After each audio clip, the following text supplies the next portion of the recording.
বাচ্চার মায়েদের কিন্তু অ্যালার্ম দিয়ে ঘুমাতে হয় না, এমনিতেই অ্যালার্ম টাইম মতো বেজে ওঠে। সকালবেলা ঘুম থেকে উঠেই ফ্রেশ হয়ে বের হয়ে গেলাম। বাসার সবারই নাস্তা শেষ হয়ে গেছে, এখন শুধু আমি বাকি। আসসালামু আলাইকুম, আপনারা সবাই কেমন আছেন? আমার এমনি তো সকালে নাস্তা করা হয় না, বাট আজকে পেটের মধ্যে একটু একটু ক্ষুধা লাগতেছে। সকালে যেহেতু সবার নাস্তা হয়ে গেছে, আম্মু আটার খামির তৈরি করে রাখছিল, সেটা দিয়ে আমিও 2টা পরোটা বানায় নিতেছি। আর আমার হাতে পরোটা মানে হচ্ছে তেলে ভরপুর। আমার আলু ভাজি দিয়ে পরোটা অনেক ভালো লাগে, সাথে 1 কাপ চা ছিল। আর আম্মু বলছিল আমার ডিম ভাইজা নিতে। শুকর আলহামদুলিল্লাহ, সকালের নাস্তা আমার ডান। বাসা থেকে আম্মু টুকিটাকে আনাজ তরকারি নিয়ে নিছে। বাসি কাপড় চোপড় গুলা কিন্তু আম্মু ভিজিয়ে দিছে। এদিকে টেবিলের কি অবস্থা, টেবিল গুছানো শেষ, এখন চলে যাব রান্নাঘরে। সকালে নাস্তা খাওয়ার পরে কিন্তু দেখা যায় রান্নাঘরের অবস্থা বেহাল থাকে। রান্নাঘর তো গুছানো শেষ, এখন হচ্ছে দুপুরে রান্না করার প্রস্তুতি। তো প্রথমে আগে মুস্কানের জন্য রান্না করব, কারণ কিছুই খেতে চায় না। তারপরও যাই রান্না করি, ট্রাই করি যে অল্প একটু যেন খায়।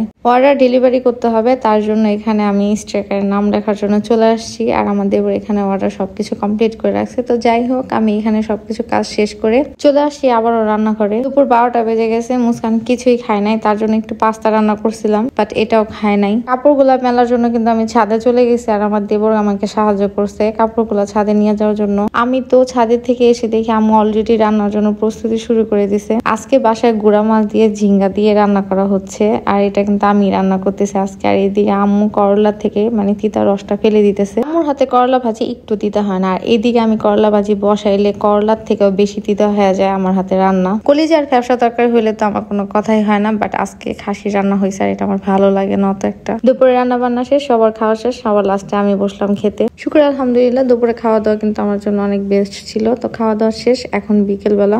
একটা কথা তো বলতে ভুলেই গেছি, আমি কিন্তু মাঝখানে দুপুরে ঘুমাই নিছি। মুস্কান আর আদিবা নিচে খেলার জন্য চলে গেছে, সবাই মিলে খেলাধুলা করতেছে। বাচ্চারা যখন বিকেলে খেলাধুলা করে, নিজেও যেমন শৈশবকালে চলে যায়। এখন সন্ধ্যাবেলা বাসার সবাই মিলে রেডি হয়ে গায়ে হলুদের প্রোগ্রামে যাচ্ছি।